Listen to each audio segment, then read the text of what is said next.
Hello everyone. आज हम पढ़ेंगे भिन्नों की तुलना कि दो या दो से अधिक भिन्न दी गई हों तो उनमें से छोटी या बड़ी कौन सी है वो ज्ञात करना।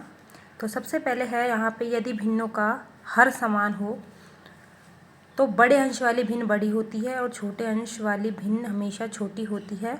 इसे हम उदाहरण के माध्यम से देखते हैं, जैसे 9/2, 1/2, 3/2, 5/2, ये कुछ भिन्न दी गई हैं। अब हम देख रहे हैं इनमें कि इन भिन्नों का हर जो है वो समान है। जब हर समान हो तो बड़े अंश वाली भिन्न बड़ी होती है। तो इनमें देखेंगे बड़ा अंश सबसे है 9, फिर है 5, उससे छोटा, फिर उससे छोटा 3, फिर उससे छोटा 1, यानी बड़े अंश वाली भिन्न बड़ी होगी और छोटे अंश वाली भिन्न छोटी होगी। तो सबसे बड़ी हो जाएगी 9/2, उससे छोटी हो जाएगी 5/2, उससे छोटी हो जाएगी 3/2 और सबसे छोटी हो जाएगी 1/2। इसी को दूसरे एग्जाम्पल से और समझते हैं। 13/15, 2/15, 9/15, 11/15, 16/15। इन भिन्नों के हर जो हैं वो समान हैं। तो बड़े अंश वाली भिन्न बड़ी होगी तो सबसे बड़ा अंश है 16, यानी 16/15 सबसे बड़ी होगी। उससे छोटा है 13, 13/15 वाली भिन्न बड़ी होगी, उससे छोटी होगी, सॉरी। फिर है 11/15, उसके बाद 9/15 और सबसे छोटी होगी 2/15। अगला है, यदि भिन्नों के अंश समान हों, अंश समान होने पर छोटे हर वाली भिन्न बड़ी होती है और बड़े हर वाली भिन्न छोटी होती है। इसे भी उदाहरण के माध्यम से समझते हैं, जैसे 5/8, 5/18, 5/10, 5/12, 5/3। इनमें सभी के अंश जो हैं वो समान हैं। तो छोटे हर वाली भिन्न है वो सबसे बड़ी हो जाएगी। तो हर सबसे छोटा है 3, तो ये वाली भिन्न सबसे बड़ी होगी। उससे छोटी होगी, इनमें 8 है, 5/8, फिर उससे छोटा हो जाएगा 5/10, उससे छोटा हो जाएगा 5/12 और सबसे छोटी भिन्न हो जाएगी 5/18। यानी सबसे जो बड़ा हर है वो सबसे छोटी भिन्न हो गई और सबसे छोटा हर है वो सबसे बड़ी भिन्न हो गई। एक और एग्जाम्पल देखते हैं, 11/17, 11/21 और 11/2। इनमें भी अंश समान हैं तो सबसे छोटा हर वाला जो भिन्न है वो बड़ी हो जाएगी। तो 11/2 सबसे बड़ी होगी, उससे छोटी है 11/17 और सबसे छोटी होगी 11/21। तीसरा देखते हैं, यदि भिन्नों के ना तो अंश समान हो और ना ही हर समान हो। तो इसमें दो केस बनते हैं। यदि भिन्नों की जो संख्या है वो 2 दी गई हो, 2 से ज़्यादा ना हो, तो कौन सी भिन्न छोटी होगी और कौन सी भिन्न बड़ी होगी। जैसे 4/9 है और 5/2 है। इन दोनों भिन्नों के ना तो अंश समान है ना ही हर समान है। तो सबसे पहले हम क्या करेंगे, ये वाले अंक को दूसरी वाली भिन्न के हर से गुणा करेंगे। तो पहले करेंगे 4×2 और फिर पहली वाली भिन्न के हर को दूसरी वाली भिन्न के अंश से गुणा करेंगे। तो इधर हो गया 9×5, 4 दूनी हो गया 8 और 9 पंजे हो गया 45। इन दोनों में ये वाला पक्ष बड़ा है तो भिन्नों का भी इधर वाला जो पक्ष है वो हमेशा बड़ा हो जाएगा। तो 4/9 और 5/2 में बड़ा हो जाएगा 5/2। इसी तरह एक एग्जाम्पल और लेते हैं, 3/5 और 2/9। ना तो इन भिन्नों के अंश समान है और ना ही हर समान है। तो सबसे पहले इधर वाली भिन्न को, इस वाली भिन्न के अंश को दूसरी वाली भिन्न के हर से गुणा करेंगे, 3×9। उसके बाद 5 को 2 से गुणा करेंगे, ये हो गया 9×3 27 और ये हो गया 5 दूनी 10। दोनों में 27 बड़ा है, इधर का पक्ष बड़ा है इसलिए इधर वाली भिन्न भी बड़ी होगी। यहाँ पर हमने समझा कि भिन्नों की संख्या अगर 2 हो तो इस तरह से छोटी और बड़ी भिन्न निकालेंगे। लेकिन अगर भिन्नों की संख्या 2 से ज़्यादा हो, जैसे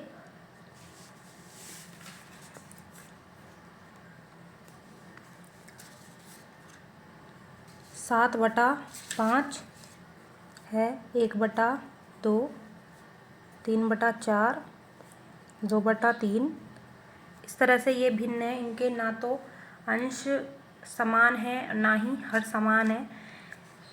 ऐसी भिन्नों में छोटी और बड़ी भिन्न का पता लगाने के लिए जो नीचे वाले जो हर दिए गए हैं उनका एलसीएम लेते हैं। एलसीएम निकालते हैं 5, 2, 4 और 3 का। इस तरह से सबसे पहले 2 का भाग देंगे, 5 में नहीं जाता, 5 एज इट इज़ लिखेंगे। 2 में दिया तो 1 बार, 4 में दिया तो 2 बार और 3 में नहीं जाता।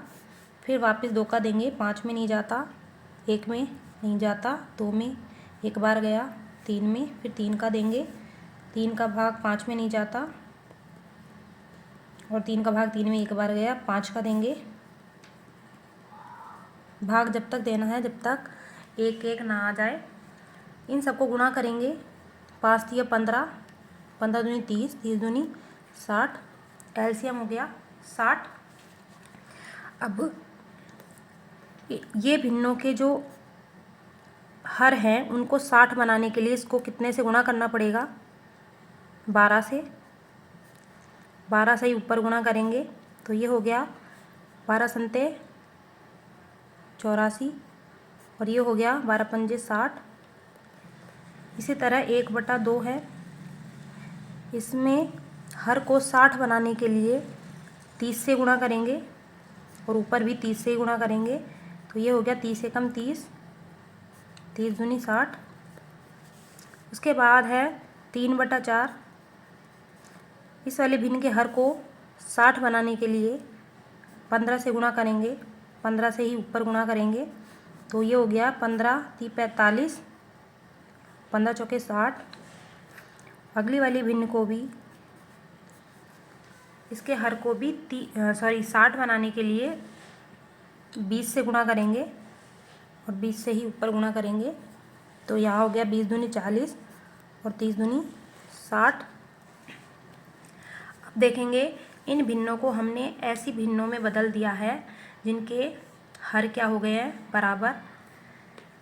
अब देखेंगे इनमें हर बराबर होते हैं तो हमने नियम पढ़ा है, यदि हर बराबर हों, हर समान हो तो बड़े अंश वाली भिन्न बड़ी होती है।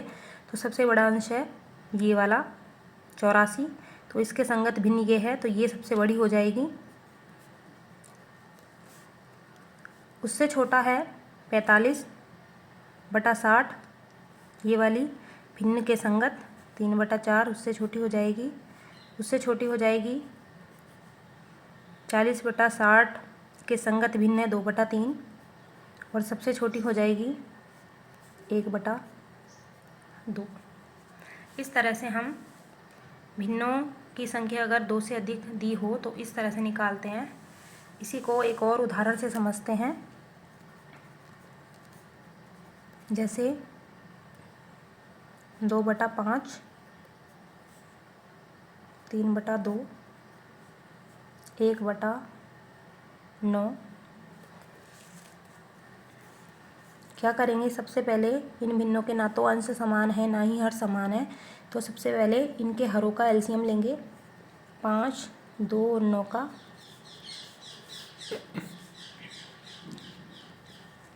सबसे पहले देंगे 2 का भाग, 2 का भाग 5 में नहीं जाता, 2 में दिया 1 बार, 9 में नहीं जाता।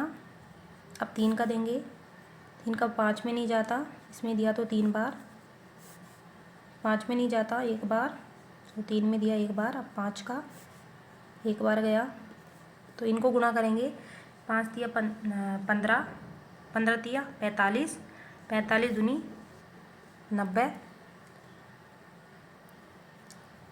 एलसीएम आ गया इनका 90। अब इन भिन्नों के जो हर हैं उनको 90 बनाएंगे। 90 बनाने के लिए 5 को 18 से गुणा करना पड़ेगा, ऊपर भी 18 से गुणा करना पड़ेगा। ये हो गया 18 दूनी 36, 18 पंजे 90। फिर है 3/2, इसके हर को भी 90 बनाएंगे। 90 बनाने के लिए 2 को 45 से गुणा करना पड़ेगा, तो ऊपर भी 45 से ही गुणा करेंगे। 45 गुणा 3